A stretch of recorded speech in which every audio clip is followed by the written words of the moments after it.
Você já leu o último artigo da Mônica Piccinini, O Preço do Consenso? Recomendo muito que leia. O Brasil se tornou um campo de testes global para finanças verdes, agricultura regenerativa e restauração florestal.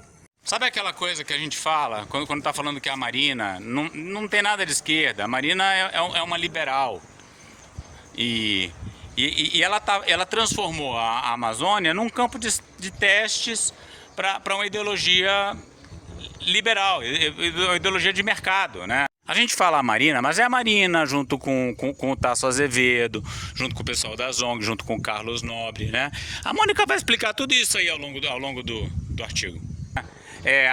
Assumiu que a pecuária vai se expandir mesmo e vamos ver o que a gente pode fazer para salvar alguma coisa. O texto da Mônica é um pouco mais longo do que eu imaginava. Eu comecei a ler aqui na Vista Chinesa para gravar esse vídeo. Aqui, dá licença. Opa, tudo bem? Bom, ali ó, a maravilha do Cristo. Mas eu não vou poder reagir a ele todo aqui em cima não, senão vai ficar de noite e eu não vou conseguir descer no claro. À medida que governos, empresas e organizações filantrópicas se alinham cada vez mais em torno das mesmas soluções, a concentração de influência por trás dessas iniciativas merece uma atenção mais detalhada. Sabe aquela coisa que eu falo muito, assim, até brigo muito com meu amigo Danilo, né? Porque ele fala, Rodolfo, você critica todo mundo, cara, todo mundo. Mas não é à toa, é o que a Mônica está mostrando. Todo mundo está alinhado na mesma solução. Então, se você discorda, termina que você critica todo mundo. Por Mônica Piccinini. Poucos países enfrentam um desafio da magnitude do Brasil. Lar de cerca de 60% da floresta amazônica, um dos mais importantes sumidouros de carbono do mundo, o país também é o maior exportador mundial de carne bovina, um dos principais produtores agrícolas. Proteger as florestas sem prejudicar uma indústria que movimenta bilhões de dólares tornou-se um dos principais testes da política ambiental brasileira.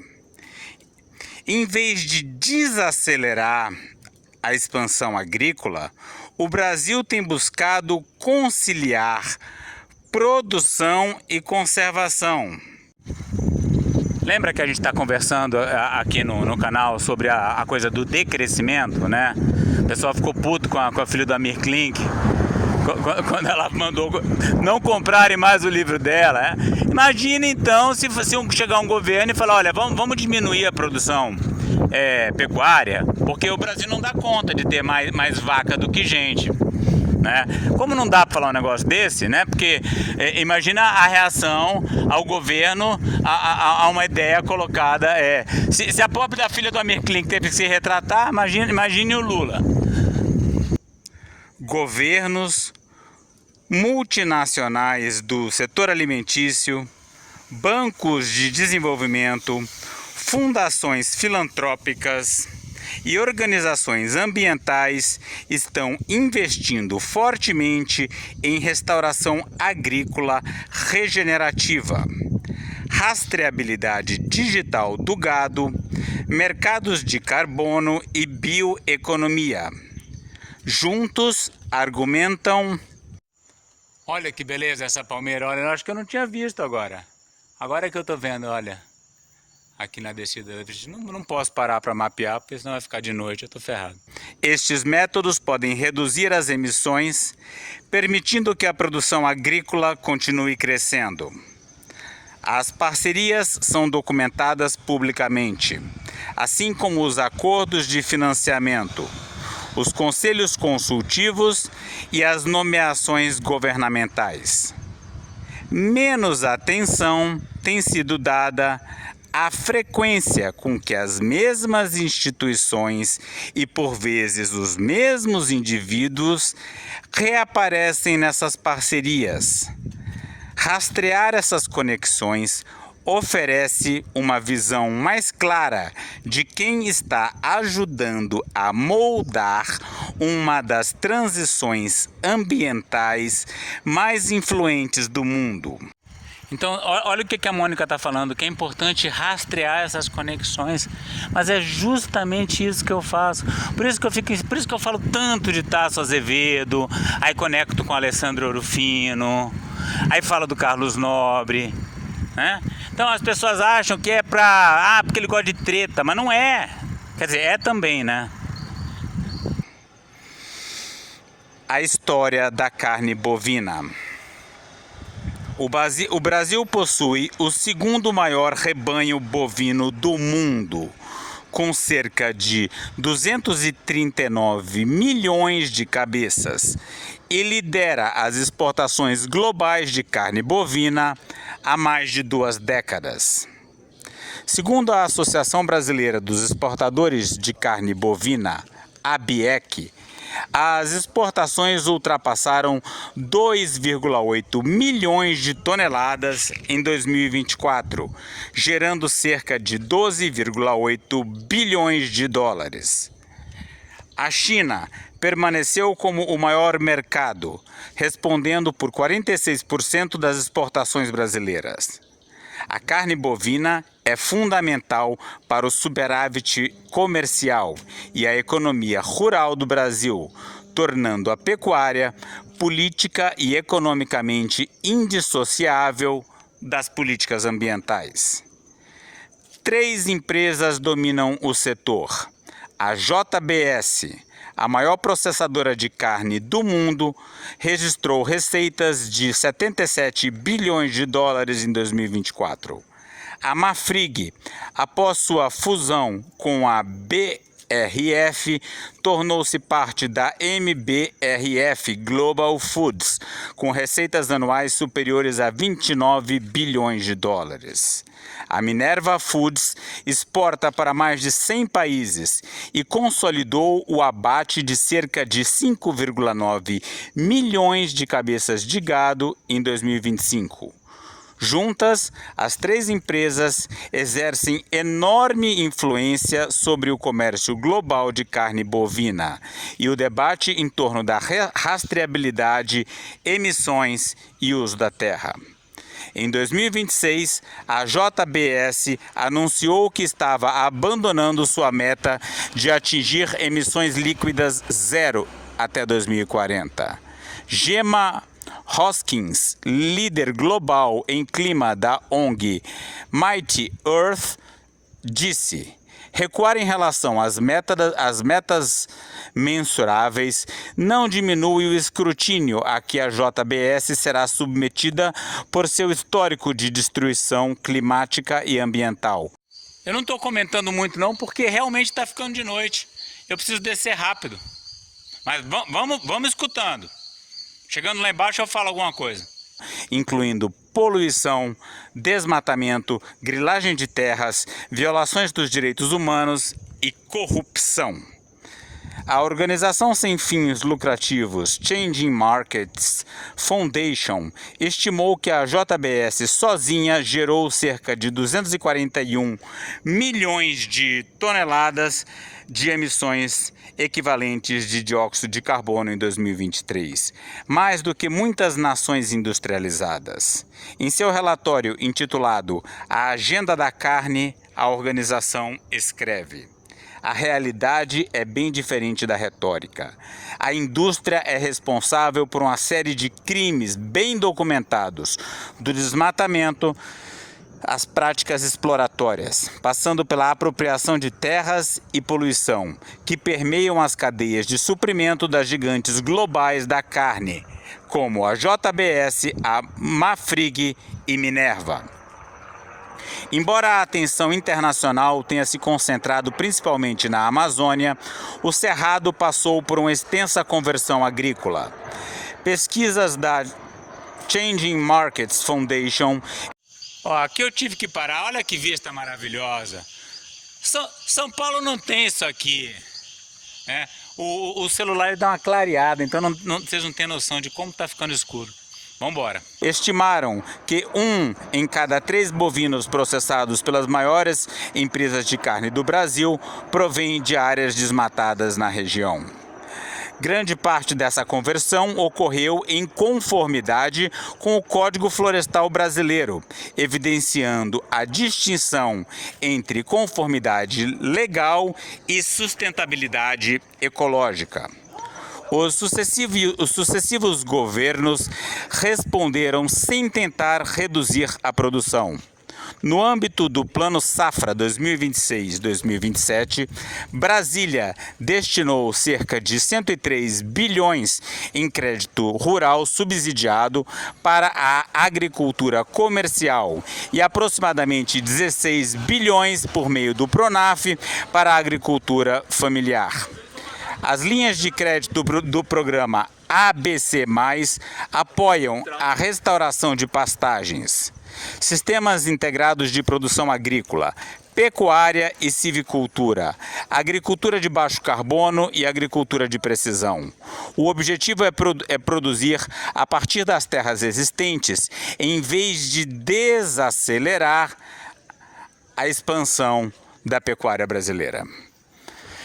A indústria da carne agora apresenta o pastoreio regenerativo e a redução do metano, a restauração florestal e a rastreabilidade digital, não apenas como compromissos ambientais, mas como necessidades comerciais, refletindo a crescente pressão de varejistas internacionais e mercados de exportação.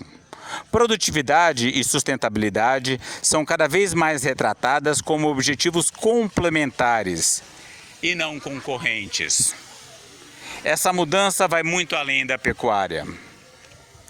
Com a expansão da agenda ambiental brasileira, profissionais têm transitado entre o governo, organizações ambientais, fundações filantrópicas e o agronegócio. Aqui dá para ver como está escuro. É aquela coisa, né? Cai quem quer nessas histórias, né? É que a Mônica escreve com muita elegância. Ela não fala, olha que pilantragem, olha que picaretagem, né? Mas está nas entrelinhas, levando consigo conhecimento e influência. Não há nada de incomum em carreiras que abrangem diferentes setores, mas à medida que a política ambiental se ampliou para incluir finanças sustentáveis, reforma agrária e bioeconomia, essas redes profissionais tornaram-se cada vez mais influentes.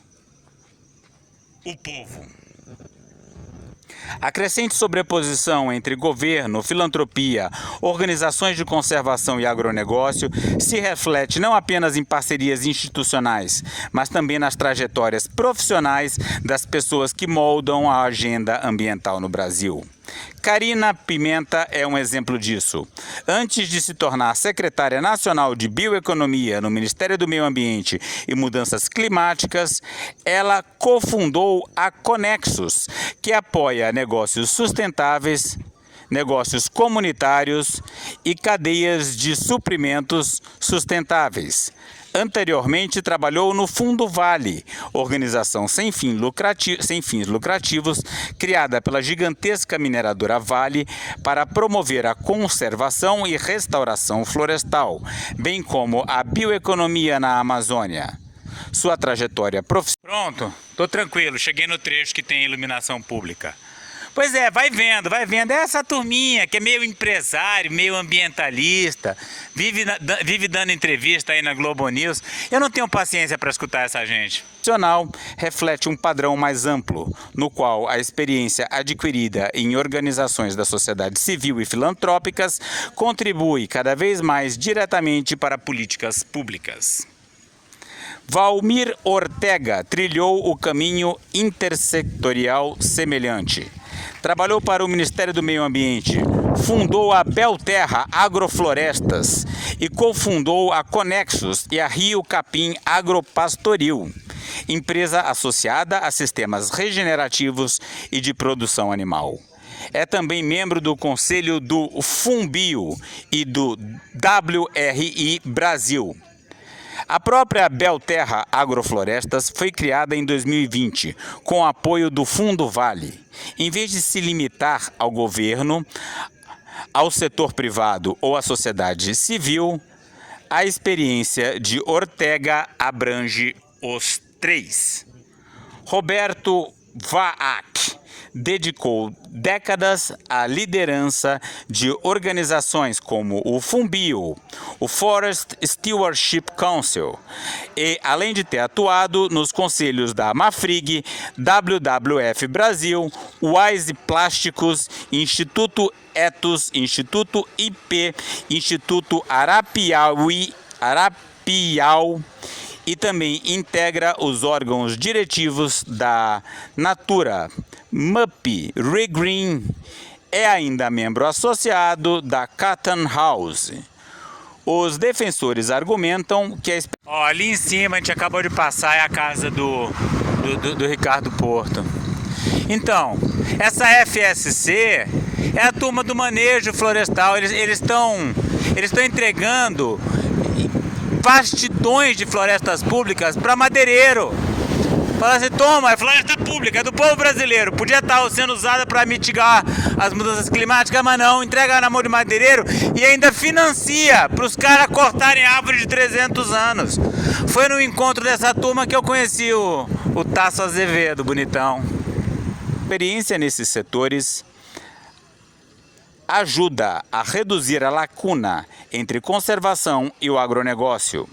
Os críticos, no entanto, questionam se as instituições podem permanecer totalmente independentes enquanto trabalham tão perto com as indústrias que buscam influenciar.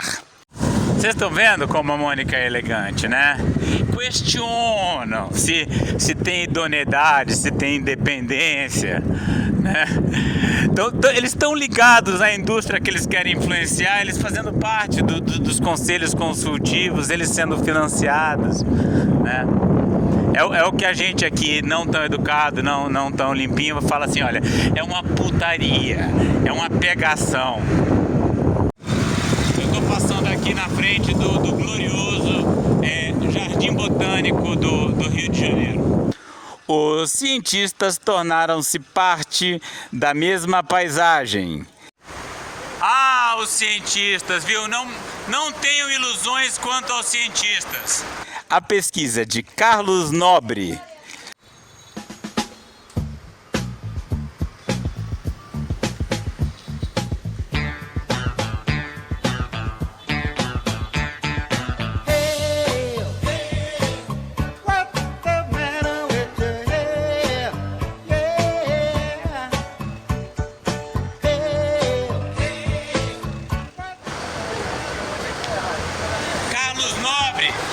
Guardião da Galáxia.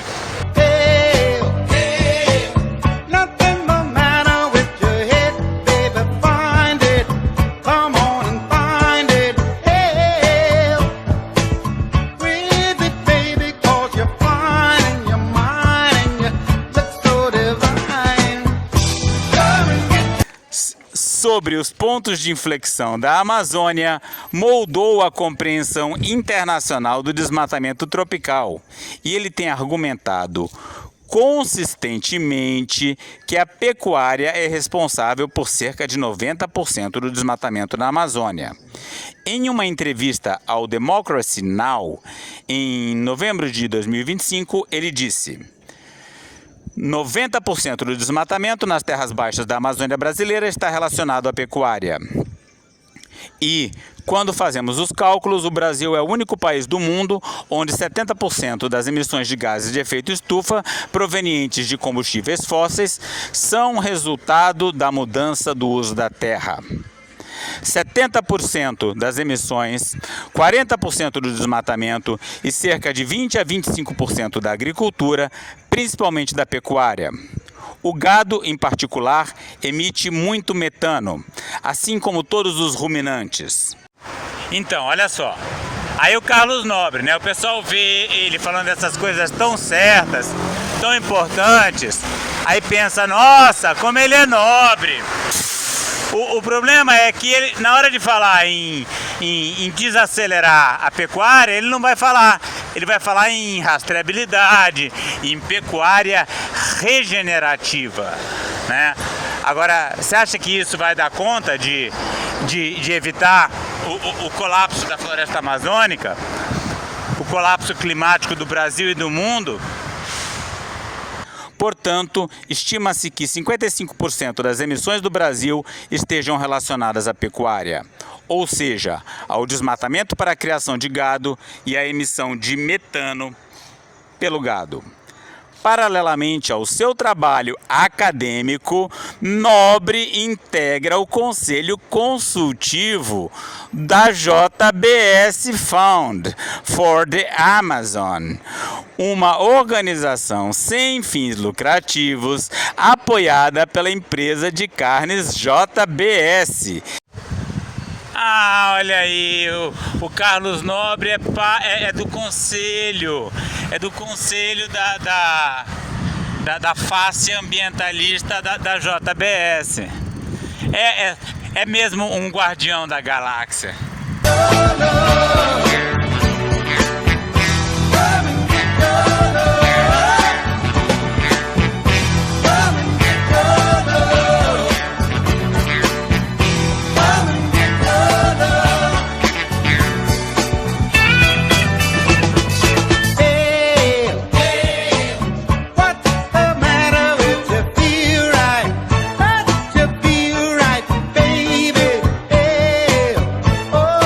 Que promove o desenvolvimento sustentável e a bioeconomia. Ele também faz parte do Conselho Consultivo da Conservation International Brasil, CI Brasil. É membro fundador do WRI Brasil e tem sido uma das principais forças motrizes por trás da Amazônia 4.0, uma iniciativa que promove uma nova sociobioeconomia para a Amazônia. Consideradas individualmente, nenhuma dessas carreiras é incomum. Juntas, elas revelam como a expertise, a influência e a tomada de decisões circulam por um grupo relativamente interconectado de instituições públicas, organizações de conservação, fundações filantrópicas e agronegócio. O mesmo padrão torna-se ainda mais evidente quando se examina o fluxo de financiamento.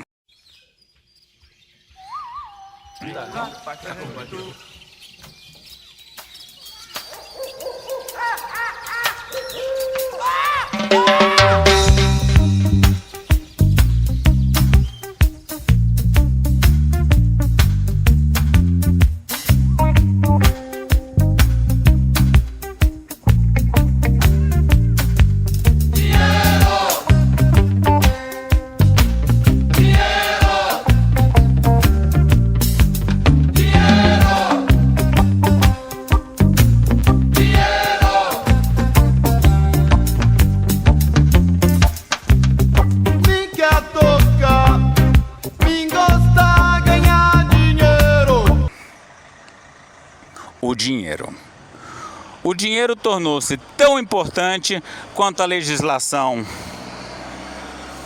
na definição da agenda ambiental do Brasil. Na última década, bancos de desenvolvimento, fundações filantrópicas, empresas multinacionais e organizações ambientais canalizaram bilhões de dólares para a restauração florestal, a agricultura regenerativa, o financiamento sustentável e a bioeconomia. Embora essas iniciativas sejam gerenciadas de forma independente, elas frequentemente apoiam modelos semelhantes de desenvolvimento rural. Restaurar a Amazônia é um exemplo. Gerido pelo Banco Nacional do Desenvolvimento Econômico e Social, BNDES, por meio do Fundo Amazônia, o programa planeja restaurar 15 mil hectares em terras indígenas, unidades de conservação, assentamentos da reforma agrária e pequenas propriedades rurais dentro do chamado Arco da Restauração. Eu tentei esse financiamento no ano passado. Não ganhei. Escrevemos lá, tentamos. É aquela coisa, eu não acho que seja uma forma eficiente de reflorestar a Amazônia. Negócio de ficar contratando ONG. É o que tem, né? Eu tentei porque eu queria um sonho de poder plantar muitas mudas lá perto da aldeia Ucre e tal. É maravilhoso. Agora, achar que isso vai ser uma solução para a Amazônia, eu acho que só quem tem o poder de restaurar em grande escala mesmo é o Estado. Não adianta ficar repassando. Uma região que abrange 256 municípios, onde ocorre a maior parte do desmatamento da Amazônia.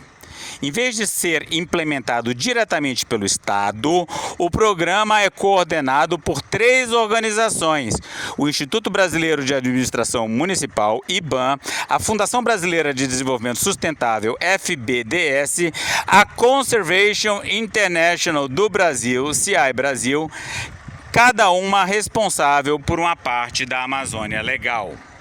O financiamento provém de cerca de 87 milhões de dólares do Fundo Amazônia, junto com mais 9,7 milhões de dólares da Petrobras, tornando a petrolífera estatal brasileira uma das principais financiadoras do programa.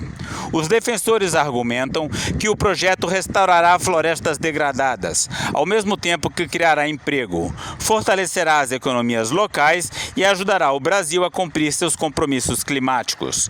Mas ele também evidencia uma contradição notável.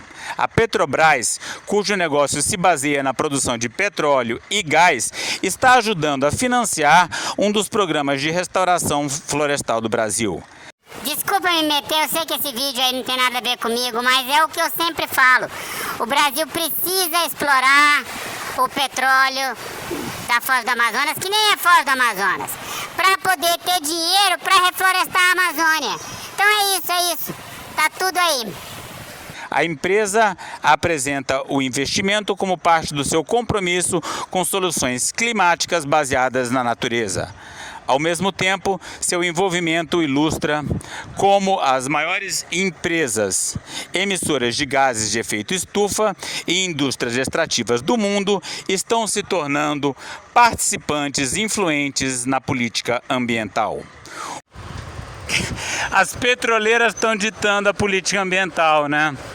E assim a gente caminha para o colapso climático, colapso da civilização e a extinção da espécie humana. Uma investigação recente da jornalista Mirna Wabi-Sabi acrescentou outra dimensão a este debate. Examinando registros de financiamento, parcerias e declarações públicas, a investigação concluiu que a Petrobras gastou centenas de milhões em patrocínios ambientais que vão além de projetos de conservação, ajudando a fortalecer a reputação pública da empresa. Constatou-se que diversas organizações que recebem financiamento da Petrobras permaneceram praticamente em silêncio sobre os planos da empresa de expandir a exploração de petróleo, inclusive na sensível margem ambiental. Os resultados levantam. Vocês estão entendendo? Então, a Petrobras financia essas organizações ambientais, e aí na hora de fazer o debate ambiental sobre a exploração de petróleo, elas se calam. Por que você acha que o debate sobre a BR-319 não emplaca? Porque as ONGs de conservação da biodiversidade estão todas envolvidas com os mega esquemas ligados à BR-319. Levantam questões incômodas sobre se o patrimônio ambiental se tornou uma poderosa ferramenta de reputação, obscurecendo a linha divisória entre a conservação genuína e a influência corporativa.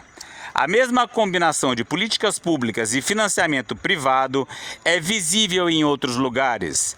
A Bezos Earth Fund está apoiando o governo do Pará e a The Nature Conservancy, TNC, no desenvolvimento de um sistema digital de rastreabilidade de gado que deverá abranger mais de 26 milhões de animais.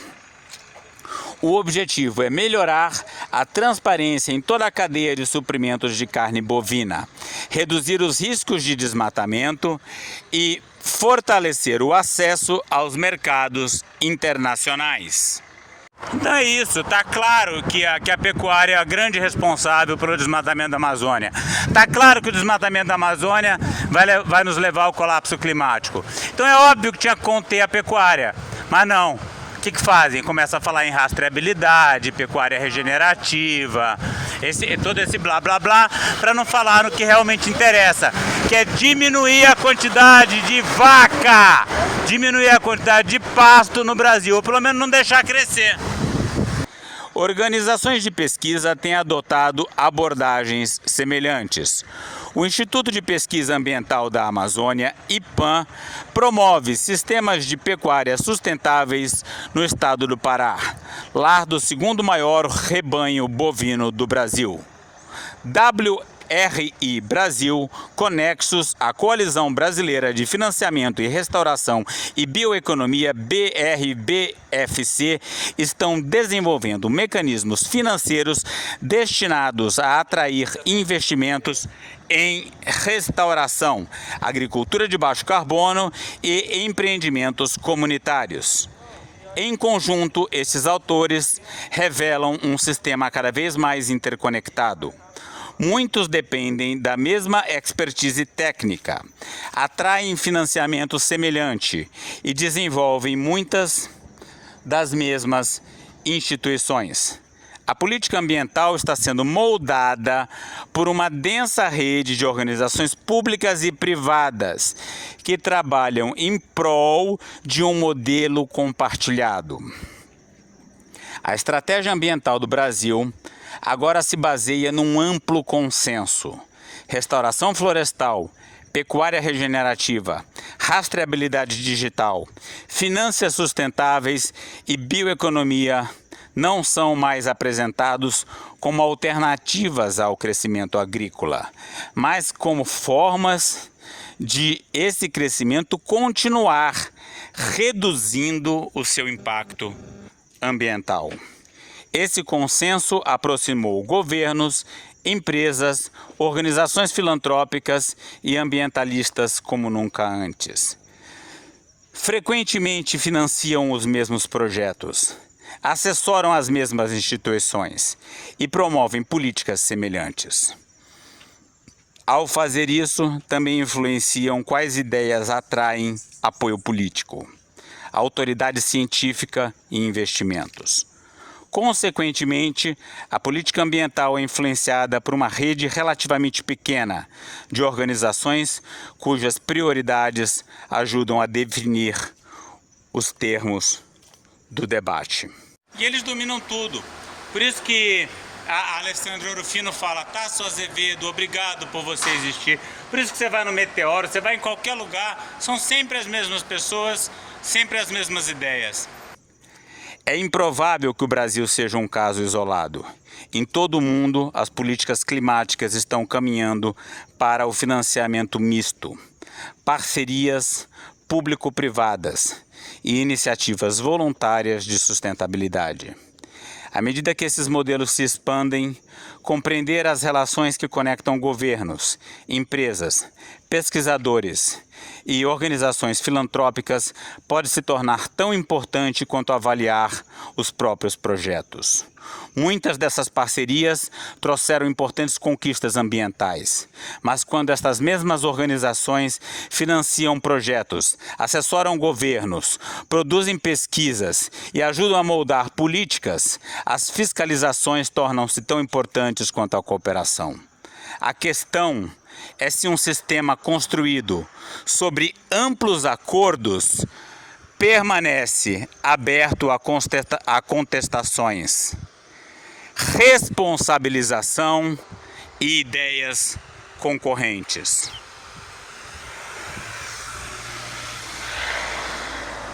À medida que o consenso se consolida, compreender quem o molda pode se tornar tão importante quanto mensurar os resultados que ele proporciona.